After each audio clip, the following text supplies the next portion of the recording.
बिस्मिल्लाहिर्रहमानिर्रहीम। अस्सलाम वालेकुम नाज़रीन, मैं हूं आपको मेज़बान वसी शाह और आप देख रहे हैं सियासी थिएटर। नाज़रीन गिरामी, अगर आप पिछले 10-12 बरस के आदाद शुमार पर नज़र डालें तो अक्ल जो है वो हैरान रह जाती है, दंग रह जाती है और जिसे कहिए कि बहुत ही अफसोस भी होता है, क्योंकि बहुत सारी ऐसी चीज़ें जिन पर रियासत की, जिन पर मुआशरे की नज़र होनी चाहिए, ना हमने उन पर नज़र रखी है, ना हमने उन पर कोई काम किया है। पूरी दुनिया में जो ट्रैफिक का निज़ाम है, जो सफरी सहूलियात हैं, उस पर बहुत तवज्जो दी जाती है। हमारे यहाँ हालत यह है कि पिछले 10-12 बरस में दहशतगर्दी में इतने लोग हलाक नहीं हुए जितने इन 10-12 सालों में ट्रैफिक हादसात में लोग हलाक हुए हैं। सफरी सहूलतों का फुकदान है। न सिर्फ ये कि सफरी सहूलतों का फुकदान है, बल्कि जो सहूलतें मैसर भी हैं वो इंसानियत की तजलील हैं। किसी गाड़ी में झुक कर भेड़ बकरियों की तरह उसमें ठुस कर सफ़र करना जो है वो यकीनन किसी भी इंसान की जो खुददारी है, जो उसकी अना है, उसको बहुत ही ठेस पहुंचाता है, इंसानियत के वकार को बहुत ठेस पहुंचाता है। हमारे यहाँ जब से निस्बतन जो प्राइवेट इदारे आए हैं उन्होंने कुछ सफरी इंतजामात को बेहतर किया है, सहूलियात को बेहतर किया है, ज़्यादा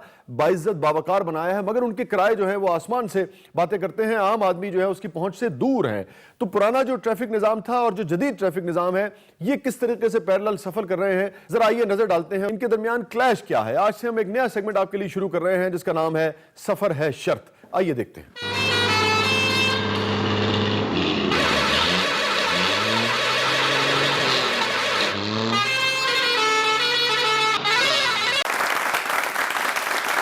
तमीज आदमी पता ही नहीं सवारियां नाल किवें बिहेव करीदा। मेरे उस्ताद दी बेइज्जती ना कर, मैं तेरे मुंह देखे आके चंड मारनी है। बस सब मिठा है उस्ताद जी मैं किहड़ा जा रहे हैं। और गल सुनो भाऊ, ए सिर ते टोपी पा लैण नाल फरंगियां वर्गी ओए कोई नफीस ड्राइवर नहीं बन जाता। ਅਸੀਂ ਆ ਲਾਰੀ ਅੱਡੇ ਦੀ ਬਦਮਾਸ਼ੀ ਨਹੀਂ ਚੱਲਣ ਦੇਣੀ। ਓਏ ਤੁਸੀਂ ਸਾਡੇ ਮੁਸਾਫਰਾਂ ਨੂੰ ਹੱਥ ਲਾਇਆ ਨਾ, ਆ ਜਿਹੜੀ ਤੁਹਾਡੀ ਬੱਸ ਦੀ ਹੋਸਟ ਹੈ ਨਾ, ਅਸੀਂ ਤਾਂ ਮੋਬਾਈਲ ਤੇ ਮਿਸ ਕਾਲਾਂ ਮਾਰਾਂਗੇ। ਮਾਰ ਹਾਂ ਇੱਕ ਮਿਸ ਕਾਲ, ਜੇ ਸਾਰੀ ਰਾਤ ਦੇ ਆਪ ਨਾ ਕਾਲ ਕਰਦੀ ਰਹੀ ਤੇ ਫਿਰ ਕਹੀਂ उस्ताद जी मिस कॉल मेरे मोबाइल तो मारनी है जी। ਸਾਰੀ ਦੇਖਿਆ ਇਹਨਾਂ ਦੇ ਝਗੜੇ। ਇਹ ਜਦੀਦ ਬੱਸ ਸਰਵਿਸਾਂ ਜਿਹੜੀਆਂ ਆਈਆਂ ਨੇ ਨਾ, ਇਹਨਾਂ ਨੇ ਮੁਸਾਫਰਾਂ ਲਈ ਸਹੂਲਤਾਂ ਪੈਦਾ ਕੀਤੀਆਂ ਨੇ। गिनती की 2-4 होगी। ਸ਼ਾਹ ਜੀ ਪਹਿਲੇ ਤੇ ਇਹ ਹਾਲ ਹੁੰਦਾ ਸੀ, ਲਾਰੀ ਅੱਡੇ 'ਚ ਮੈਂ ਆਪਣੀਆਂ ਅੱਖਾਂ ਨਾਲ ਵੇਖਿਆ ਇੱਕ ਔਰਤ ਵਿਚਾਰੀ ਆਈ, ਉਹਦੇ ਨਾਲ ਬੰਦਾ ਕੋਈ ਨਹੀਂ ਸੀ, ਉਹਦੇ ਬੱਚੇ ਨਾਲ, ਉਹਦਾ ਸਮਾਨ ਨਾਲ, ਉਹਦੀ ਬੁੱਢੀ ਮਾਂ ਨਾਲ। ਲਾਰੀ ਅੱਡੇ 'ਚ ਵੜੀਏ ਤੇ ਕਨੈਕਟਰ ਪੈ ਗਏ ਨੇ ਉਹਨੂੰ। ਇੱਕ ਬੱਚੇ ਫੜ ਕੇ ਆਪਣੀ ਬੱਸ 'ਚ ਲੈ ਗਿਆ, ਦੂਜਾ ਟੈਚੀ ਫੜ ਕੇ ਆਪਣੀ ਬੱਸ 'ਚ ਲੈ ਗਿਆ, ਤੀਸਰਾ ਅੰਮਾ ਦੀ ਬਾਂਹ ਫੜ ਕੇ ਆਪਣੀ ਬੱਸ 'ਚ ਲੈ ਗਿਆ। ਔਰਤ ਵਿਚਾਰੀ ਵੇਖਣ ਨਹੀਂ ਸੀ ਕਿ ਮੈਂ ਕਿੱਧਰ ਨੂੰ ਜਾਣਾ। ਮੈਨੂੰ ਵੇਖ ਕੇ ਇੰਜ ਲੱਗਾ ਜਿਵੇਂ ਐਮਕੇਐਮ ਟੁੱਟ ਗਈ। ਕੋਈ 90 ਜਾ ਰਿਹਾ, ਕੋਈ ਬਹਾਦਰਾਬਾਦ ਜਾ ਰਿਹਾ, ਕੋਈ ਪੀਆਈਬੀ ਜਾ ਰਿਹਾ, ਕੋਈ ਪੀਐਸਪੀ ਜਾ ਰਿਹਾ। ਆਵਾਮ ਖਜਲ ਹੋ ਰਹੀ ਹੈ। ਬੜੀ ਜਾਣਕਾਰੀ ਹੈ ਜੀ ਇਹਨੂੰ, ਹਸਨ ਨਸਾਰ ਸਾਹਿਬ ਦੇ ਮਾਲਸ਼ੀਏ ਨੂੰ। सर प्लीज कैप्टन साहब कूल डाउन। ਅੱਲਾ ਦੀ ਸ਼ਾਨ ਨੇ ਜਿਹਨੂੰ ਕੋਈ ਬਾਂਦਰ ਕਿਲੇ ਦਾ ਕੈਪਟਨ ਨਹੀਂ ਬਣਾਉਂਦਾ ਉਹਨੂੰ ਕੈਪਟਨ ਕਹਿਣ ਦੇ। ਤੂੰ ਤਾਂ ਲਾਹੌਰ ਕਲੰਦਰ ਦੀ ਕਪਤਾਨੀ ਕੀਤੀ ਹੈ ਨਾ। ਕੋਈ ਗੱਲ ਨਹੀਂ ਸੋਹਣਿਆ, ਉਹ ਟੀਮ ਵੀ ਹੁਣ ਬਾਂਦਰ ਕਿੱਲਾ ਖੇਡਣ ਦੇ ਕਾਬਲ ਹੈ। ਸਿਰਫ ਕਿੱਲੇ ਦੇ ਨਾਲ ਹੀ ਖੇਡ ਸਕਦੇ ਨੇ, ਹੁਣ ਤੋਂ ਉਹਨਾਂ ਨਾਲ ਬਾਂਦਰ ਵੀ ਖੇਡਣਾ ਪਸੰਦ ਨਹੀਂ ਕਰਨਗੇ। ਹਾਂ ਤਦੇ ਤਾਂ ਕੱਲ ਇਨਕਾਰ ਕਰਤਾ। ਓ ਮਿੱਠੇ ਉੱਥੇ ਆ। उस्ताद जी टापा गर्म हो गया। ਓਏ ਉਸਤਾਦ ਵੀ ਗਰਮ ਹੋ ਗਿਆ। ਓਏ ਭਾਵੇਂ ਮੇਰੇ ਬੱਸ ਦੀਆਂ ਸਾਰੀਆਂ ਸਵਾਰੀਆਂ ਲੈ ਲਓ, ਪਰ ਲਾਹੌਰ ਕਲੰਦਰ ਦਾ ਕੈਪਟਨ ਕਹਿ ਕੇ ਮੈਨੂੰ ਗੰਦਿਆ ਨਾ ਕਰੋ। ਮੁੱਛਾਂ ਦੇ ਤੇਰੀਆਂ ਰਾਣਾ ਫੁਆਦ ਵਰਗੀਆਂ ਨੇ। ਸ਼ਾਹ ਜੀ ਮੈਂ ਰਾਣਾ ਫੁਆਦ ਸਾਹਿਬ ਕੋਲੋਂ ਪੁੱਛਿਆ, ਮੈਂ ਕਿਹਾ ਟੂਰਨਾਮੈਂਟ 'ਚ ਕੁਝ ਬਚਿਆ? ਕਹਿੰਦੇ ਬਸ ਇਹੋ ਕੁਝ ਬਚਿਆ।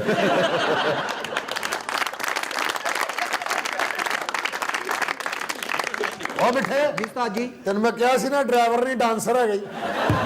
ओ हेलो ਰੋਂਗ ਨੰਬਰ। मेरे वाले नंबर पे आओ जी। की कह रहे सी तू? सारियां सवारियां ले लो, तेरे कोल सवारियां है किते? शाह जी बस पीछे बिल्लियां ने बच्चे दिते ने। ਓ ਸ਼ੁਕਰ ਕਰੋ ਸਾਡੀ ਬੱਸ 'ਚ ਛਿਲਾ ਪਿਆ, ਵਰਨਾ ਅੱਜ ਇੱਥੇ ਖੂਨ ਖਰਾਬਾ ਹੋ ਜਾਣਾ ਸੀ। ਬੜਾ ਹਮਦਰਦ ਬੰਦਾ ਜੀ। ਬਿੱਲੀ ਨੇ ਬੱਸ 'ਚ ਬੱਚੇ ਦਿੱਤੇ, ਸਵਾਰੀਆਂ ਛੱਡ ਕੇ ਘੁੱਟਣ ਵਾਲੀ ਮਾਈ ਲੈਣ ਚਲਾ ਗਿਆ। तो की करा, ए बिल्ली सिर बन के मेरे घेर कोल ते बैठी आ रही है। ਸ਼ਾਹ ਜੀ ਇੱਕ ਦਿਨ ਇੱਕ ਬਾਬੇ ਨੂੰ ਮੈਂ ਵੇਖਿਆ ਲਾਰੀ ਅੱਡੇ 'ਚ, ਕੋਈ ਸਮਾਨ ਵੀ ਕੋਈ ਨਹੀਂ ਸੀ। ਕਨੈਕਟਰ ਉਹਨੂੰ ਚੰਬੜ ਗਏ। ਯਕੀਨ ਕਰੋ ਇੰਜ ਚਮੜੇ ਨੇ ਜਿਵੇਂ ਜਿੱਤੇ ਹੋਏ ਸੈਨੇਟਰ ਨੂੰ ਪਾਰਟੀਆਂ ਨਹੀਂ ਚਮੜੀਆਂ। ਓਹ ਸ਼ਾਹ ਜੀ ਇੱਕ ਬੰਦਾ ਬਾਂਹ ਖਿੱਚ ਕੇ ਇਹਨੂੰ ਲੈ ਗਿਆ, ਦੂਸਰਾ ਬਾਂਹ ਖਿੱਚ ਕੇ ਇਹਨੂੰ ਲੈ ਗਿਆ, ਤੀਸਰਾ ਗਿਰੇਬਾਨ ਖਿੱਚ ਕੇ ਇਹਨੂੰ ਲੈ ਗਿਆ। ਉਹ ਬਾਬਾ ਨੰਗਾ ਇੰਜ ਖਲੋਤਾ ਜਿਵੇਂ ਲਾਰੀ ਅੱਡੇ 'ਚ ਐਕਸਰੇ ਕਰਾਉਣ ਆਇਆ। ਹੁਣ 3 ਸਾਲ ਹੋ ਗਏ ਨਹੀਂ ਉਸ ਮੁਸਾਫਰ ਬਾਬੇ ਦਾ ਦਰਬਾਰ ਬਣੇ ਹੀ ਲਾਰੀ ਅੱਡੇ। ਦੱਬਿਆ ਵੀ ਨਹੀਂ ਵਿਚਾਰਾ, ਉਂਝ ਹੀ ਪਿਆ। ਹਾਂਜੀ ਇਹ ਉਸਤਾਦ ਦਿਲਬਰ ਨੇ ਉੱਥੇ 2-3 ਵਾਰੀ ਮੰਨਤ ਮੰਨੀ ਹੈ, ਬਾਬਾ ਜੀ ਮੇਰੀ ਮੁਰਾਦ ਪੂਰੀ ਹੋਵੇ ਮੈਂ 2 ਕਰੰਡੀ ਦੇ ਕੁੜਤੇ ਚੜਾਵਾਂਗਾ। ਨਾਇਕ ਸਾਹਿਬ ਮੁਰਾਦ ਤੇ ਮੇਰੀ ਪੂਰੀ ਨਹੀਂ ਹੋਈ, ਫਿਰ ਮੈਂ ਬਾਬੇ ਤੇ ਬਾਸੀ ਚੜਾਈ।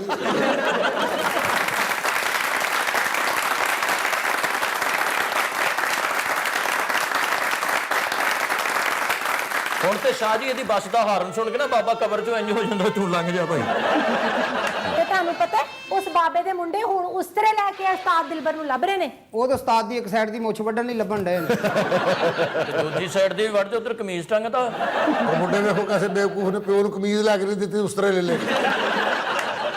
ਨਾਇਕ ਸਾਹਿਬ, ਇਹ ਜਿਹੜੀਆਂ ਨਾਮ ਨਹਾਜ ਜਦੀਦ ਬੱਸਾਂ ਚੱਲੀਆਂ ਨੇ, ਇਹ ਮਾਡਰਨ ਬੱਸਾਂ ਜੀ। ਇਹਨਾਂ 'ਚ ਬਹਿਣਾ ਸਰਾਸਰ ਗੁਨਾਹ ਜੇ। ਗਰਮ ਟਾਪੇ ਦੇ ਉੱਤੇ ਬਹਿਣੇ ਤੇ ਸਵਾਦ ਹੈ ਨਾ। ਸ਼ਾਹ ਜੀ ਮੇਰਾ ਸੱਕਾ ਮਾਮਾ, ਯਕੀਨ ਕਰੋ, ਇਹਦੀ ਬੱਸ ਦੇ ਟਾਪੇ ਦੇ ਉੱਤੇ ਬਹਿ ਗਿਆ ਜੀ। ਉਹ ਇੰਨਾ ਤੱਤਾ ਟਾਪਾ, ਵਿਚਾਰੇ ਦਾ ਜਿਗਰ ਫੇਲ ਹੋ ਗਿਆ। ਮੇਰਾ ਤਾਇਆ ਗਰਮ ਟਾਪੇ ਤੇ ਬਹਿ ਗਿਆ, ਹੁਣ ਉਹ ਗਿੱਜ ਗਿਆ, ਉੱਥੇ ਹੀ ਬਹਿਣਾ। ਪਰ ਨਾਇਕ ਸ਼ਾਹ ਜੀ, ਆ ਦੇਖੋ ਨਾ ਜੀ, ਇਹਨਾਂ ਦੇ ਮਾਮੇ ਤਾਏ ਚਾਚੇ, ਪੂਰੀ ਗੱਡੀ ਖਾਲੀ ਹੁੰਦੀ, ਆ ਕੇ ਸ਼ੌਕ ਨਾਲ ਟਾਪੇ ਤੇ ਬਹਿੰਦੇ ਨੇ। अच्छा क्यों? ਖਬਰੇ ਟਕੋਰ ਕਰਦੇ ਨੇ। ਉਤੋਂ ਮੈਨੂੰ ਕਹਿੰਦੇ ਉਸਤਾਦ ਦਿਲਬਰੋਂ ਗਾਣਾ ਲਾ ਕਰ ਤੱਤੀਆਂ ਟਕੋਰਾਂ ਟਾਪੇ ਦੀਆਂ। ओ उस्ताद दिलबर, अभी तुमने क्या कहा? हमारी बसों में बैठना गुनाह है? क्यों, ये ट्रम्प की बसें हैं? ਜਾਂ ਸਾਡਾਰ ਨੇ ਇਨਵੈਸਟਮੈਂਟ ਕੀਤੀ ਹੈ। ਸ਼ਮੀਮ ਸ਼ੁਰਲੀ ਜੀ, ਅੱਲਾਹ ਤੁਹਾਨੂੰ ਅੱਗ ਤੋਂ ਮਹਿਫੂਜ਼ ਰੱਖੇ। ਇਹਨਾਂ ਨਾਮ ਨਿਹਾਜ ਜਦੀਦ ਬੱਸਾਂ 'ਚ ਬਹਿਣਾ ਗੁਨਾਹ ਹੈ। ये किस किस्म की बात कर रहे हो उस्ताद दिलबर आप? ਉਸਤਾਦ ਦਿਲਬਰ ਦੱਸੇਗਾ ਤੁਹਾਨੂੰ। दसो जी। ਅੱਜ ਜਦੋਂ ਬੱਸ ਚੱਲਦੀ ਹੈ, ਇੱਥੋਂ ਫਿਲਮ ਸ਼ੁਰੂ ਹੋ ਜਾਂਦੀ। ਪੂਰੇ ਸਫ਼ਰ 'ਚ ਮੁਸਾਫਰ ਫਿਲਮ ਵੇਖਦੇ ਨੇ। ਇੱਧਰ ਸਾਡੀ ਬੱਸ ਲਾਓ, ਮੁਸਾਫਰ ਬੰਦਾ ਹੀ ਅਸਮਾਨ ਵੱਲ ਵੇਖਣ ਲੱਗ ਪੈਂਦਾ ਕਿ ਯਾ ਅੱਲਾ ਖੈਰ ਨਾ ਪਾਉਂਦੇ।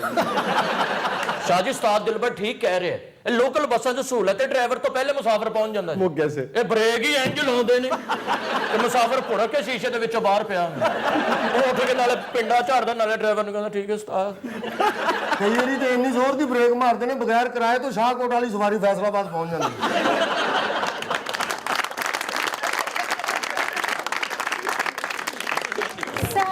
सर आप जानते नहीं इन लोकल बसों वालों को, ये तो सवारी के पीछे ऐसे भागते हैं जिस तरह भेड़िया बकरी पीछे नाचता है। ਜੀ ਸ਼ਾਹ ਜੀ, ਆ ਚਵਾਨੀ ਜਿਹੜਾ ਜੇ, ਇਹ ਤੇ ਸਵਾਰੀ ਦੇ ਪਿੱਛੇ ਇੰਜ ਨੱਸਦਾ ਜੇ ਜਿਵੇਂ ਬਿੱਲੀ ਚੂਹੇ ਪਿੱਛੇ ਨੱਸਦੀ। ਓਏ ਮਿੱਠਾ ਜੀ ਸਾਹ ਜੀ, ਇਹ ਤੇਰੇ ਮੌਤ ਦੇ ਖੂਹ ਵਾਲਾ ਨਾਂ ਇਹਨਾਂ ਨੂੰ ਕਿਵੇਂ ਯਾਦ ਹੈ? ਸਾਨੂੰ ਇੱਕ ਚੂਹੇ ਨੇ ਦੱਸਿਆ ਜੀ। और सबसे बड़ी बात सर कि हम लोग टाइम पे निकल जाते हैं, चाहे बस में एक भी पैसेंजर ना हो। सर आपको याद है पिछले दिनों धुंध पड़ रही थी, एक भी पैसेंजर नहीं था, आप और मैं गाड़ी मरी ले गए थे। ਕੀ ਫਾਇਦਾ ਮਰੀ ਜਾਣ ਦਾ, ਬੱਸ ਚੋਂ ਥੱਲੇ ਤੋਂ ਤੂੰ ਉਤਰੀ ਨਹੀਂ। ਉਹਨੇ ਉਤਰ ਕੇ ਮਰੀ ਦਾ ਮਾਹੌਲ ਖਰਾਬ ਕਰ ਦਿੱਤਾ ਸੀ, ਉਹਨੇ ਗਰੀਬਣੀ ਨੇ ਕੀ ਉਤਰਨਾ ਸੀ। ਇਹ ਮਰੀ ਉਤਰਿਆ, ਮਰੀ ਦਾ ਮਾਹੌਲ ਸਿੱਬੀ ਵਰਗਾ ਹੋ ਗਿਆ। ਇਹ ਤਾਂ ਮਰੀ ਦੀਆਂ 2-3 ਗਲੀਆਂ 'ਚ ਫਿਰਿਆ, ਮਰੀ 'ਚੋਂ ਆਵਾਜ਼ ਆਈ, ਵੇ ਮੈਨੂੰ ਮਰੀ ਨੂੰ ਨਾ ਮਾਰ, ਚੜ ਜਾ ਬਸ। ਸ਼ਾਹ ਜੀ ਵੈਸੇ ਇਹ ਜਦੀਦ ਬੱਸਾਂ ਜਿਹੜੀਆਂ ਨੇ, ਇਹ ਤੇ ਟਾਈਮ ਨਾਲ ਆਪਣੀ ਮੰਜ਼ਿਲ ਤੇ ਪਹੁੰਚ ਜਾਂਦੀਆਂ ਨੇ। ਇਹ ਪੁਰਾਣੀਆਂ ਲੋਕਲ ਬੱਸਾਂ ਨੇ ਜਿਹੜੀਆਂ, ਇਹ ਤੇ ਸਵਾਰੀਆਂ ਸਮੇਤ ਗੱਡੀ ਖੜੀ ਕਰਕੇ ਆਪਣੇ ਕਜ਼ਨ ਦੀ ਮੰਗਣੀ ਤੇ ਵੀ ਫੇਰ ਆਉਂਦੇ ਨੇ, ਆਪਣੇ ਬੱਚਿਆਂ ਦੀ ਦਵਾਈ ਵੀ ਲੈ ਆਉਂਦੇ ਨੇ। ਉਸਤਾਦ ਦਿਲਬਰ ਤੇ ਰਾਹ 'ਚ ਜਾਂਦਾ ਜਾਂਦਾ ਕਮੇਟੀਆਂ ਵੀ ਇਕੱਠੀਆਂ ਕਰ ਲੈਂਦਾ। ਮਾਸੀ ਤੇਰੇ ਰਹਿ ਗਈ ਪਿਛਲੇ ਮਹੀਨੇ ਦੇ, ਲਿਆ ਫੜਾ ਦੇ, ਠੀਕ ਹੈ। और ये हमारे कैप्टन वासिफ, ਉਹ ਵਾਹ ਜੀ ਵਾਹ, ਕਾਲੂ ਡਰਾਈਵਰ ਹੁਣ ਵਾਸਫ ਕੈਪਟਨ ਹੋ ਗਿਆ। सर ये इतने वक्त के पाबंद है, अपनी शादी पे इन्होंने कहा मैं वोटी लेके जावा ना जावा, 32-56 9 बजे टाइम पे जाएगी। ਬਿਲਕੁਲ, ਮੈਂ ਫੈਸਲਾਬਾਦ ਤੋਂ ਫੇਰਾ ਲਾ ਕੇ ਆਇਆ, ਤਲਾਕ ਹੋ ਗਈ।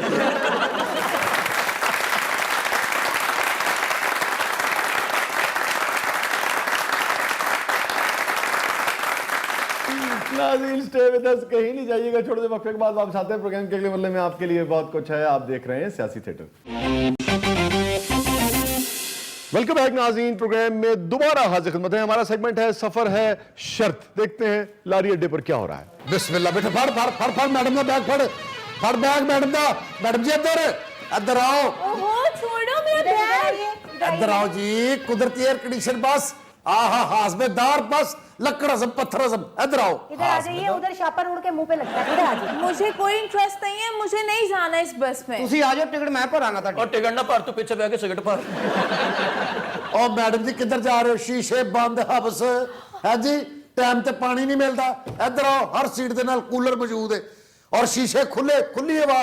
इहो जिहा हेयर स्टाइल बढ़ेगा, उतरोगे तो लोग कह गए ओ कोलो पतराई। ਨਾ ਜੀ ਨਾ, 2 ਕਿਲੋਮੀਟਰ ਬਾਅਦ ਬਿੱਲ ਬਤੌੜੀ ਲੱਗਣ ਲੱਗ ਪਾਓਗੇ। ओए सबूते जिंद दे पुत्र, क्यों साडी सवारी खराब कर रहा है? शाह जी एडे खुले शीशे से एक बार एक औरत का खामन उठ के पिछली गड्डी 'ਚ ਬਹਿ ਗਿਆ। और उसकी बीवी कह रही थी या मैंने खामन को उड़ा के रख दिया। ਉਹ ਸ਼ਾਇਰ ਦੀ ਬੀਵੀ ਸੀ, ਯਕੀਨ ਕਰੋ, ਗੋਲੀ ਨਾਲ ਉਡਾਉਣਾ ਚਾਹੁੰਦੀ ਸੀ। ਔਰ ਬੀਬੀ ਹੋਰੀ ਤੇ ਇੱਕ ਟਿਕਟ ਤੇ ਘਰ ਪਹੁੰਚ ਗਏ, ਉਹਦੇ ਖਾਮਨ ਨੂੰ 2 ਵਾਰੀ ਟਿਕਟ ਕਟਾਉਣਾ ਪਿਆ ਵਿਚਾਰਾ। और बैठे और सामान उतर रखो। छोड़ो मेरा बैग। और मैडम जी इधर आओ, इधर देखो, फ्रंट बिल्कुल खाली, फ्रंट खाली। ਫਰੰਟ ਖਾਲੀ ਤੇ ਇੱਥੇ ਦੁਕਾਨਾਂ ਬਣਾ ਲਾ ਭਾਈ। ਉਹ ਖੱਟਾ ਪਾਣ ਵਾਲੀ ਡੋਈ। छोड़ो मेरा बैग, छोड़ो ਓਏ ਛੱਡ ਛੱਡ। बैग छोड़ो। ਮੈਡਮ ਤੁਸੀਂ ਬੈਠੋ, ਹੁਣੇ ਫਿਲਮ ਲਾਈਏ। Thank you. ਇਹ ਮੁਸਾਫਰ ਘੱਟ ਹੋਵੇ ਤਾਂ ਆਪਣੇ ਵਲੀਮੇ ਵਾਲੀ ਫਿਲਮ ਹੀ ਲਾ ਦਿੰਦਾ ਜੀ। क्यों मेरे पीछे पड़े थे? मैं हमेशा मॉडर्न बसेस में सफर करती हूँ, नहीं मुझे तुम्हारी बस में जाना। आओ मैं मोटरसाइकिल ਤੇ ਲਾਉਂ ਨਾ। ਸਵੇਰੇ ਤੈਨੂੰ ਕੋਈ ਮੋਟਰਸਾਈਕਲ ਤੇ ਲੱਗ ਗਿਆ? क्या कहा तुमने? एक मिनट भाई जरा, एक मिनट इधर आइएगा। ਉਧਰ ਹੀ ਬਹਿ ਜਾ ਤੂੰ। ਮੈਡਮ ਇੱਧਰ ਆ ਜਾਓ। ਉਹ ਤੁਹਾਡੀ ਭਾਈ ਵਾਲੀ ਗੱਲ ਤੋਂ ਨਾ ਫਿਲਮ ਸਟਾਰ ਸ਼ਾਨ ਸਾਹਿਬ ਗੁੱਸਾ ਕਰ ਗਏ ਨੇ। क्या कह रहे थे तुम? ਮੈਂ ਕਿਹਾ ਮੋਟਰਸਾਈਕਲ ਤੇ ਛੱਡ ਆਉਣਾ।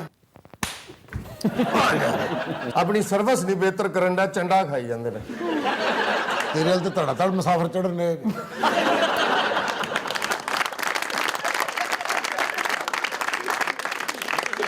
हाँ मैम, आप बस में बैठे और अपना वाईफाई कनेक्ट करें और देखिए सियासी थिएटर को सब्सक्राइब करना मत भूलिएगा। आप बैठे, मैं आपका टिकट वहीं भेजती हूँ, बस 2000 रुपये दे दीजिए। 2000 रुपए? अभी तो 1500 का टिकट था। ਨਾਇਕ ਸਾਹਿਬ ਜੀ। ਇਹ ਉਹ ਲੋਕ ਨੇ ਜਿਹੜੇ ਖਾਮੋਸ਼ੀ ਨਾਲ ਜ਼ਖਮੀ ਹੋਣਾ ਚਾਹੁੰਦੇ। क्या मतलब आपका? ਆ ਬੱਸ 'ਚ ਬਹਿੰਦੇ ਇਹਨਾਂ ਨੇ ਕੰਨਾਂ 'ਚ ਟੂਟੀਆਂ ਲਾ ਲੈਣੀਆਂ ਨੇ। हेडफोन्स। ਬੱਸ ਵੱਜ ਜਾਵੇ ਇਹਨਾਂ ਨੂੰ ਪਤਾ ਹੀ ਨਹੀਂ ਲੱਗਦਾ। ਸ਼ਾਹ ਜੀ ਉਹ ਤੇ ਅੱਲਾ ਨਾ ਕਰੇ ਕਿਤੇ ਐਕਸੀਡੈਂਟ ਹੋਵੇ ਤੇ ਬੰਦਾ ਜ਼ਖਮੀ ਹੁੰਦਾ ਨਾ। ਇਹਨਾਂ ਦੀ ਜੋ ਬੱਸਾਂ ਦੀ ਹਾਲਤ ਹੈ, ਵੜਦਿਆਂ ਪਸਲੀ ਚੀਰੀ ਜਾਂਦੀ, ਇੰਜ ਦੀ ਪੱਤਰੀ ਵੱਜਦੀ। ਸਹੀ ਗੱਲ ਹੈ ਸ਼ਾਹ ਜੀ। ਇੱਕ ਚੌਧਰੀ ਚੰਗਾ ਭਲਾ ਬੱਸ 'ਚ ਬੈਠਾ ਹੈ, ਜਦੋਂ ਆਪਣੇ ਪਿੰਡ ਦੇ ਸਟਾਪ ਤੇ ਉਤਰਿਆ ਉਹਦੀ ਧੋਤੀ ਪਾਇਦਾਨ 'ਚ ਫਸ ਗਈ। ਸਾਰੇ ਪਿੰਡ 'ਚ ਹਾਸਾ ਪੈ ਗਿਆ। ਝੂਠ। ਸਰਗੋਦੇ ਦਾ ਚੌਧਰੀ ਸੀ, ਗੰਢ ਏਡੀ ਘੁੱਟ ਕੇ ਬੰਨੀ, ਪਾਇਦਾਨ ਹੀ ਖਿੱਚ ਕੇ ਲੈ ਗਿਆ ਸੀ। ਲਓ ਜੀ ਇਹ ਡਬਲ ਝੂਠ। ਅੱਛਾ। ਉਸ ਧੋਤੀ ਨਾਲ ਹੁਣ ਤੱਕ ਅਸੀਂ ਗੱਡੀ ਸਾਫ਼ ਕਰਨ ਨੇ। ਚੋਰੀ ਕੋ ਕਿਰਾਇਆ ਵੀ ਨਹੀਂ ਲੈਂਦੇ, ਕਹਿੰਦੇ ਉਹਦੀ ਧੋਤੀ ਸਾਡਾ ਸਾਥ ਦੇ ਰਹੀ ਹੈ। ਮੈਂ ਕਿਹਾ ਜੀ 1 ਮਿੰਟ, जी ਬੱਸ ਵਿੱਚ ਤੇ ਤੁਸੀਂ ਬਹਿ ਹੀ ਜਾਣਾ ਹੈ, 10 ਮਿੰਟ ਸਾਡੇ ਕੋਲ ਵੀ ਬਹਿ ਜਾਓ। Shut up. 10 ਮਿੰਟ ਬਾਅਦ ਤੈਨੂੰ ਫਾਂਸੀ ਲੱਗ ਜਾਣੀ ਹੈ। ਨਹੀਂ ਨਹੀਂ, ਸੈਟਅਪ ਦਾ ਮਤਲਬ ਉਹ ਕਹਿ ਰਹੀ ਕਿ ਅਗਲੀ ਵਾਰੀ। ਤੈਨੂੰ ਇਹਨਾਂ ਕੁੜੀਆਂ ਦਾ ਪਤਾ ਨਹੀਂ, ਸਟਾਫ ਤੇ 70 ਸਾਲ ਦੇ ਖਾਮਦ ਲੈਣ ਆਏ ਹੁੰਦੇ ਇਹਨਾਂ ਨੂੰ। ਤੇ 8-8 10-10 ਕਿੱਲੇ ਜ਼ਮੀਨ ਦੇ ਵੀ ਤੇ ਇਹਨਾਂ ਦੇ ਨਾਂ ਹੀ ਹੁੰਦੇ ਨੇ ਨਾ। ਵੈਸੇ ਵੀ ਖਾਮਦ ਉੱਤਰਦੀ ਨੂੰ ਪੁੱਛਦਾ, ਜਾਨੂ ਇਸਲਾਮਾਬਾਦ ਸੇ ਮੇਰੇ ਲਈ ਖਜ਼ਾਬ ਲਾਈ ਹੋ। ਨਾ ਪੁੱਛੋ ਇਹਦੇ ਖਾਵੰਦਾਂ ਦੀ, ਜਦੋਂ ਤੱਕ ਬੇਗਮ ਦੀ ਗੱਡੀ ਨਹੀਂ ਆਂਦੀ ਬੱਸ ਹੋਸਟਸ ਨੂੰ ਨੰਬਰ ਦੇਈ ਜਾਂਦੇ ਨੇ। ਤੇ ਨਾ ਦਿਆ ਕਰਨਾ ਇੰਨਾ ਰਿਸਪੌਂਸ।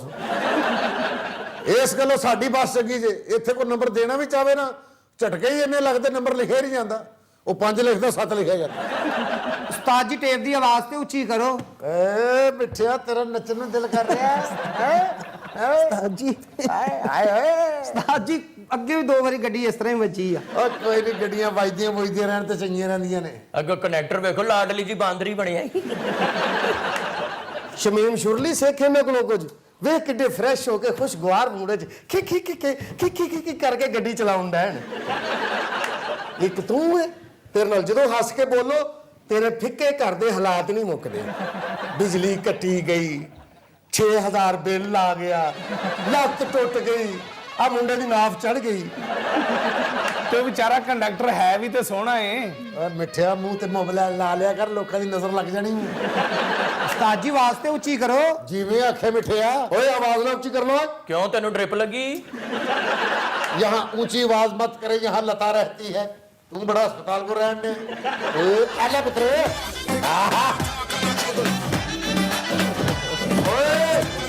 ਬੰਦ ਕਰ। ਤੈਨੂੰ ਪਿਆਰ ਹੋ ਗਿਆ, ਮੈਨੂੰ ਸਈਆਂ ਕਹਿੰਦੀਆਂ। ਤੈਨੂੰ ਪਿਆਰ क्या करें आप पैसेंजर?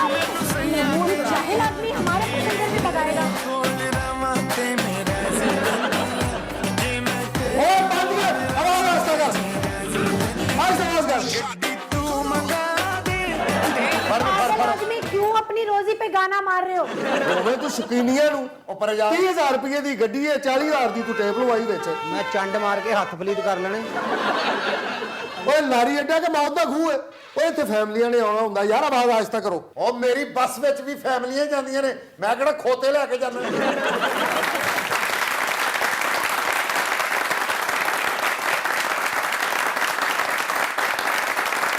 ਉਹ ਬੇਗਮ ਆ ਟ੍ਰੇਨ ਤੇ ਚੱਲੀਏ, ਨਾਲੇ ਕਿਰਾਇਆ ਵੀ ਘੱਟ ਲੱਗੇਗਾ। ਇਹਨਾਂ ਦਾ ਤਾਂ ਆਪਸ ਦਾ ਝਗੜਾ ਨਹੀਂ ਮੁੱਕਦਾ। ਹਾਂ ਸਹੀ ਗੱਲ ਹੈ, ਨਾਲੇ ਬਾਜੀ ਹੋਣਾ ਦਾ ਵਜ਼ਨ ਟ੍ਰੇਨ ਹੀ ਬਰਦਾਸ਼ਤ ਕਰ ਸਕਦੀ ਹੈ। ਹਾਂ, ਜਾਂ ਟ੍ਰੇਨ ਬਰਦਾਸ਼ਤ ਕਰ ਸਕਦੀ ਹੈ ਜਾਂ ਕਰੇਨ ਬਰਦਾਸ਼ਤ ਕਰ ਸਕਦੀ ਹੈ।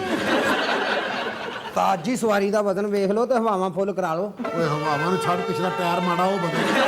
उसे तो ਮੈਂ ਇਹਨਾਂ ਕੋਲ ਟਿਕਟ ਲੈਣੀ ਆ ਹੈ ਪਿਛਲੀ ਵਾਰੀ ਵੀ ਤੂੰ ਲਾਰੀ ਅੱਡੇ ਮੈਨੂੰ ਖਿਲਾਰ ਕੇ ਗਈ ਸੀ ਟਿਕਟ ਲੈਣ 3 ਸਾਲ ਬਾਅਦ ਆਈ ਸੀ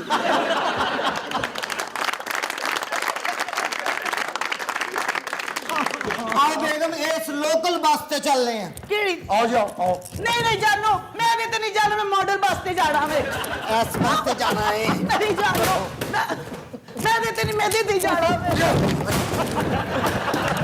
ओए इस बस ने 6 घंटिਆਂ ਚ ਪਹੁੰਚਾਉਣਾ ਤੇ 2000 ਰੁਪਇਆ ਕਰਾਇਆ ਇਹਨਾਂ ਨੇ 3 ਘੰਟਿਆਂ ਚ ਜ਼ਿੰਦਾ ਮੁਰਦਾ ਪਹੁੰਚ ਦੇਣੀ ਆ ਤੇ 400 ਰੁਪਇਆ ਕਰਾਇਆ ਨਹੀਂ ਜਾਨੂ ਮੈਂ ਪੁਰਾਣੀ ਲੋਕਲ ਬੱਸ ਤੇ ਨਹੀਂ ਜਾਣਾ ਮੈਂ ਇਸ ਨਵੀਂ ਮਾਡਰਨ ਬੱਸ ਤੇ ਜਾਣਾ ਵੇ ਸੀਟ ਤੇ ਬੈੰਦੇ ਹੀ ਟੀਵੀ ਲਾ ਦਿੰਦੇ ਨੇ ਇਹਨਾਂ ਦੀ ਗੱਡੀ 'ਚ ਬਵੋ ਤੇ ਬੈੰਦੇ ਸ਼ੀਸ਼ੇ 'ਚੋਂ ਟਿਕਟਕੀ ਲਾ ਦਿੰਦੇ ਨੇ ਉਹ ਬੇਗਮ ਇਹ ਮਾਡਰਨ ਬੱਸ ਨੇ ਬਾਹਰੋਂ ਬਾਹਰ ਜਾਣਾ ਇਹ ਉਸਤਾਦ ਜੀ ਅੰਦਰੋਂ ਦੀ ਲਿਜਾਂਦੇ ਨੇ ਕੱਸੋਵਾਲ ਆਪਣੇ ਪੁਰਾਣੇ ਖਾਵਨ ਦਾ ਵੀ ਦੀਦਾਰ ਕਰ ਲਈ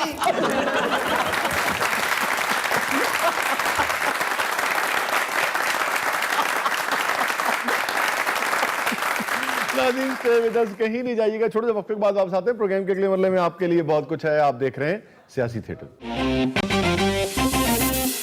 वेलकम बैक नाज़रीन, प्रोग्राम में दोबारा हाजिर खिदमत है। नाज़रीन ग्रामी, वक्त हुआ है हमारे सेगमेंट का जिसका नाम है कहावतें जो जिंदगी बदल दें, और आज हम नॉर्थ कोरिया की, जी हाँ शुमाली कोरिया की कहावतें आपके लिए लेकर आए हैं। और आप जानते हैं कि शुमाली कोरिया जो है उसने, मैं ये तो नहीं कहूंगा कि अमेरिका को नाको चने चबाए हुए थे, मगर बहरहाल अमेरिका की आंखों में आंखें डालकर जरूर देख रहा था। हालांकि इसमें कोई दो राय नहीं हो सकती कि नॉर्थ कोरिया की जो फौजी ताकत है उसका अमेरिका की मिलिट्री माइट से कोई मुकाबला ही नहीं था। मगर बहरहाल जो नॉर्थ कोरिया के सुप्रीम लीडर हैं किम जोंग उन साहब, उन पे चूंकि हर वक्त अपनी फौजी और अस्करी ताकत में इजाफे का भूत सवार रहता है और वो हर वक्त अमेरिका से यूं लगता था कि भिड़ जाने को तैयार हैं। मगर दिलचस्प बात देखिए कि चंद महीने पहले लगता था कि अमेरिका और कोरिया में बाकायदा जंग छिड़ जाएगी। किम जोंग उन जो थे वो ट्रंप को गालियां देते थे, ट्रंप इन्हें, किम जोंग उन को डराते थे, मुगलजात से नवाजते थे। मगर आज दोनों लगता यह है कि मुज़ाकरात की टेबल पर आ बैठे हैं। मगर एक बात तय है कि जब दोनों का, ट्रंप का और किम जोंग उन का मुकाबला किया जाए तो दुनिया यह तय नहीं कर पाती है कि ज्यादा अहमक इन दोनों में से कौन है। अब अगर आप ये कहेंगे कि कोई शख्स जो किसी मुल्क पर काबिज हो जाता है या किसी मुल्क का प्रेसिडेंट हो जाता है तो वो अहमक कैसे होगा, तो याद रखिए कि किसी भी मनसब पर पहुंच जाने के कई तरीके होते हैं। बाज़ औक़ात आप चोर दरवाजे से, बाज़ औक़ात आप जिसे कहते हैं घुस बैठिया जिसे आप कहते हैं, आमरीत के जरिए भी, बाज़ औक़ात साजिशों के जरिए आप कोई मनसब पा तो लेते हैं, मगर आपके वाइज होने का, दानिशमंद होने का या अहमक होने का फैसला किसी मनसब को हासिल करने से ज्यादा उस मनसब पे पहुंचने के बाद जो आपका रवैया है, आप उस मनसब पर पहुंचकर बिहेव कैसे करते हैं, डील कैसे करते हैं, मुख्तलिफ जो सिचुएशंस हैं, आप दुनिया को अमन देते हैं या जंग में झोंक देते हैं, यह तय करता है कि आप अहमक हैं या वाइज हैं। तो भाई नॉर्थ कोरिया को किम जोंग उन से मत देखें। आज नॉर्थ कोरिया की पहचान किम जोंग उन जरूर है, मगर 2200 साल पुरानी तारीख है, तकरीबन 2,2500 साल पुरानी तारीख है नॉर्थ कोरिया में। और बहरहाल जिंदगी का एक तजुर्बा, एक दानिश जो है वो इस खित्ते में भी पाई जाती है। इसीलिए आज हमने अपनी कहावतों का जो हमारा सेगमेंट है, कहावतें जो जिंदगी बदल दे, उसमें हमने नॉर्थ कोरिया की यानी कि शुमाली कोरिया की जो कहावतें हैं उसका हमने इंतखाब किया है। शाह जी हुणी तुसी जिक्र कीता किंग फोंग शोंग की ਇਹਦਾ ਨਾਂ ਸੀ ਉਹਦਾ किम जोंग उन, ਅਜੇ ਕੋਰੀਆ ਦਾ ਸਦਰ ਹੈ जी जी, छोटे से कद का, ਇੰਨਾ ਕਿ ਜਿੰਨਾ छोटे से कद। 2.5-3 फुट ਦੀ ਪੈਂਟ ਆਉਂਦੀ ਹੈ।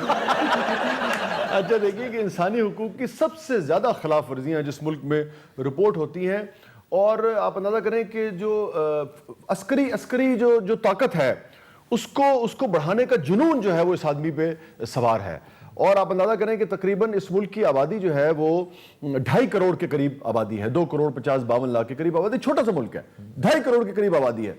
उसमें आप अंदाजा करें 2.5 करोड़ आबादी है, 2.5 करोड़ आबादी में से जो एक्टिव फौजी हैं उनकी तादाद तकरीबन 10-11 लाख है, जो कि अमेरिका, चाइना और इंडिया के बाद जो बहुत बड़े बड़े अरबों की जिनकी आबादी है, चाइना की 1.25 अरब है, इंडिया की 1.5 अरब आबादी है, मगर इसकी जो एक्टिव फौज है 10-11 लाख, वो सिर्फ 2.5 करोड़ की आबादी में से है। तो आप अंदाजा कर सकते हैं कि कितना जुनून है इस शख्स को अपनी अस्करी जो कुव्वत है उसको बढ़ाने का। उसका नुकसान क्या होता है? हॉस्पिटल्स नहीं है, सेहत की सहूलतें जो हैं वो खराब है, रोजगार की सूरत हाल खराब है, बुनियादी इंसानी हुकूक जो है नॉर्थ कोरिया में, शुमाली कोरिया में, वो लोगों को दस्तयाब नहीं है। और ये बुनियादी तौर पर एक उनका एक फलसफा है, सोंगगुन जिसे कहते हैं, उसका ये पैरोकार है, जिसको मिलिट्री फर्स्ट का फलसफा कहते हैं, जो कि पुराना हो चुका है कि भाई मिलिट्री जो है आपकी सर्वाइवल तब मुमकिन होगा जब आपके पास मिलिट्री होगी। मगर अब दुनिया इस नतीजे पर पहुंची है कि अगर आपके अवाम पढ़े लिखे हैं, अगर आपका ह्यूमन रिसोर्स जो है वो बहुत ही पावरफुल है, बहुत ही तगड़ा है, बहुत ही शानदार है, तब आपकी रियासत जो है वो सर्वाइव करती है। ऑफ कोर्स इसका ये मतलब नहीं है कि आप फौज रखें ना या अपनी फौज को कमजोर कर दें, मगर भाई 2.5 करोड़ की आबादी में से अगर 11 लाख फौजी होगा तो फिर मुमलिकत का और रहने वाली आवाम का यही हाल होगा जो नॉर्थ कोरिया में लोगों का हाल है। ਫੌਜ ਵਧਾਉਣ ਦਾ ਇੰਨਾ ਸ਼ੌਕ ਹੈ ਉਹਨੇ ਕੁੱਕੜ ਫੌਜ 'ਚ ਰੱਖ ਲੈਣਾ। ਡੋਨਲਡ ਟਰੰਪ ਨੂੰ ਕਿਸੇ ਨੇ ਪੁੱਛਿਆ ਵੀ ਤੂੰ ਸੁਲ੍ਹਾ ਕਿਉਂ ਕਰ ਲਈ ਸ਼ਿੰਗ ਫੋਂਗ ਪੰਗ ਨਾਲ? ਉਹ ਕਹਿੰਦਾ ਯਾਰ ਨਿੱਕਾ ਜਿਹਾ ਆਇਆ, ਸੁਣਿਆ ਕਿ ਬੈਲਟ ਤੇ ਜਦੋਂ ਹੱਥ ਪਾ ਲੈਂਦਾ ਛੱਡਦਾ ਨਹੀਂ। अच्छा देखिए, जो जंगी जुनून है वो किसी लीडर का हो, किसी रियासत का हो, उसकी तो हिमायत पूरी दुनिया में कोई नहीं कर सकता। इस हवाले से किम जोंग उन जो है उसकी हिमायत लाज़िम बात है हम भी नहीं कर सकते। मगर एक बात बड़ी जो दिलचस्प है, जो हमें भी सीखनी चाहिए कि एक चीज़ होती है कौमी हमीयत, और किसी भी बड़ी जो मुमलिकत है या कोई भी जो बड़ी पावर है उसके आगे बिला वजह झुक जाना जो है, उसके खौफ से अपने फैसले तब्दील कर लेना जो है, अपनी पॉलिसियां तब्दील कर लेना जो है, ये भी कोई बहुत अच्छी रस्म और रवायत और रवैया नहीं है। ईरान ने भी आखिर सर्वाइव तो किया है, हम ये नहीं कहते कि पूरी दुनिया से कट जाए। इसी तरीके से एक दाद जो बहरहाल किम जोंग उनको भी देनी पड़ेगी वो ये है कि अमेरिका की आंखों में आंखें डालकर बहरहाल उसने बात जरूर की है। मगर एक चीज और जो हमें समझनी चाहिए कि जो किम जोंग उनका गुरूर है, जो रवैया है, ये अपने लोगों की मुफलिसी की और उनकी बदहाली की कॉस्ट पे नहीं होना चाहिए। ਕਿਮ ਜੋਂਗ ਉਨ ਆ ਗੈਂਡਾ ਗਿਆ ਆਜ ਦਿਨ ਤਜਰਬਾ ਕਰਦਾ ਰਹਿੰਦਾ। ਜੀ ਜੀ। ਅਮਰੀਕਾ ਦੇ ਵਿੱਚ ਇੱਕ ਸ਼ਮਾਲੀ ਕੋਰੀਅਨ ਬੰਦਾ ਰੈਸਟੋਰੈਂਟ 'ਚ ਗਿਆ ਜੀ ਜੀ। ਐਂ ਚਾਹ ਪੀ ਕੇ ਉੱਤੇ ਪਿਰਚ ਰੱਖ ਕੇ ਨਿਕਲਿਆ, ਬਾਅਦ 'ਚ ਕੱਪ ਫੜ ਗਏ। ਉਹ ਤੇ ਇੰਨੇ ਤਜਰਬੇ ਕਰਦਾ ਕੋਰੀਆ ਦਾ ਸਦਰ ਜਿਹੜਾ ਜੀ, ਆਪਣੇ ਭਤੀਜੇ ਦੇ ਵਿਆਹ ਤੇ ਐਟਮ ਬੰਬ ਚਲਾਤਾ, ਸਾਰੀ ਜੰਜ ਤਾਰਾਂ ਨਾਲ ਲੱਗੀ ਸੀ। अच्छा देखिए, इस खित्ते की तकरीबन 2200 साल पुरानी तारीख है। नॉर्थ कोरिया और साउथ कोरिया की एक ही ये इलाका होता था, और 194 BC यानी कि 194 कबल मसीह में जो पहली बादशाहत थी इस इलाके की, उसके आसार यहां पर मिलते हैं। तो तकरीबन 21-2200 साल पुरानी तहजीब है इस खित्ते की। और फिर जिस तरह से पूरी दुनिया में होता है, मुख्तलिफ तरह के उतार चढ़ाव जो है वो यहाँ आते रहे, और जैपनीज और चाइनीज इन्फ्लुएंस जो है वो हमेशा इस खित्ते में ज्यादा रहा है, नॉर्थ कोरिया और साउथ कोरिया का जो इलाका है। फिर मेजी दौर में जो जापानी जो शहंशाह था मेजी दौर में ये जो पूरा इलाका है ये जापान के अंडर था, जापान के इन्फ्लुएंस में था। फिर जब वर्ल्ड वॉर 2 हुई है तो जापान से इसको एक तरह से आज़ादी मिल गई। मगर हुआ क्या कि रशियंस ने और अमेरिकन ने, आप समझिए कि नॉर्थ कोरिया और साउथ कोरिया को आपस में तकसीम कर लिया। यही वजह है कि जब 1945 में वर्ल्ड वॉर 2 के बाद जापान ने सरेंडर किया है तो जो नॉर्थ कोरिया का इलाका है यहाँ पे सोवियत इन्फ्लुएंस था, तो सोशलिस्ट जो निज़ाम है ये उसको उसने फॉलो किया नॉर्थ कोरिया ने। और जो साउथ कोरिया था वो चूंकि अमेरिका के इन्फ्लुएंस में आया और उसने कैपिटलिस्ट जो निज़ाम है उसको फॉलो किया, तो आपस में भी यानी कि आप समझिए कि यहाँ पर फिर एक तकसीम हो गई, और ये खित्ता जो है बुनियादी तौर पर ये 2 हिस्सों में तकसीम हो गया, नॉर्थ सोशलिस्ट नॉर्थ कोरिया और कैपिटलिस्ट साउथ कोरिया। फिर कई बरस ये कोशिश होती रही कि किसी तरीके से नॉर्थ कोरिया और साउथ कोरिया का इल्हाक हो जाए, मगर बिल आखिर 1948 में 2 अलग अलग हुकूमतें जो हैं इस खित्ते में काम हुई। उससे पहले ये कोरिया ही कहलाता था, मगर फिर नॉर्थ कोरिया अलग हो गया जो कि सोशलिस्ट रुझान रखता था, और साउथ कोरिया अलग हो गया जो कि कैपिटलिस्ट रुझान रखता था। और यही वो सोशलिज्म की और कैपिटलिज्म की जंग है जो आज तक नॉर्थ कोरिया, चूंकि वहां पर सोशलिस्ट इन्फ्लुएंस था और अमेरिका आप जानते हैं कि कैपिटलिज्म का सरखैल है, तो यही पुरानी जो चपकलिश है वो आज तक आप समझिए कि चली आ रही है नॉर्थ कोरिया के दरमियान, सोशलिज्म के दरमियान और कैपिटलिज्म यानी कि अमेरिका के दरमियान। हमने आपके साथ शेयर किया कि 2.5 करोड़ के करीब आबादी है इनकी। नॉर्थ कोरियन वॉन जो है वो यहाँ की करेंसी है। इनके सुप्रीम लीडर जो है वो किम जोंग उन है। निजाम कोई भी हो मगर शोहरत जो है मौसूफ की वो एक आमिर की है। मगर बहरहाल ये खित्ता भी दुनिया के हर खित्तों की तरह एक अपनी दानिश रखता है, एक अपना एंगल रखता है जिंदगी को देखने का, अपनी ज़रबुल अमसाल हैं, अपनी कहावतें हैं इनकी। आज मैं एक ऐसी कहावत शेयर करने जा रहा हूं जिसमें मेरा बिलीव नहीं है, मैं बिल्कुल इस कहावत पर यकीन नहीं रखता, मगर कोरियंस ऐसे देखते हैं, ऐसे कहते भी हैं। मैं फिर कह रहा हूं कि मैं इस पे बिल्कुल यकीन नहीं रखता दूर दूर तक, मगर चूंकि दुनिया में कोई क्या सोचता है, अच्छा सोचता है, बुरा सोचता है, हम तक पहुंचना तो चाहिए। तो कोरियंस कहते हैं women was born 3 days earlier than the devil। Women was born 3 days earlier than the devil, यानी कि औरत जो है, ये कोरियंस कहते हैं, मैं इस पे बिलीव नहीं करता, मगर नॉर्थ कोरियन कहावत है कि शैतान की पैदाइश से भी औरत 3 दिन पहले पैदा हो गई थी। ਵੈਸੇ ਸੱਚੀ ਗੱਲ ਜੀ। नहीं मैं नहीं मानता। ਸਹੀ ਗੱਲ ਹੈ ਸ਼ਾਹ ਜੀ, ਸ਼ੈਤਾਨ ਜਦੋਂ ਪੈਦਾ ਹੋਇਆ ਨਾ, ਔਰਤ ਨੇ ਉਹਦੇ ਕੋਲੋਂ ਹੀ 500 ਦਾ ਈਜ਼ੀ ਲੋਡ ਕਰਵਾ ਲਿਆ ਸੀ।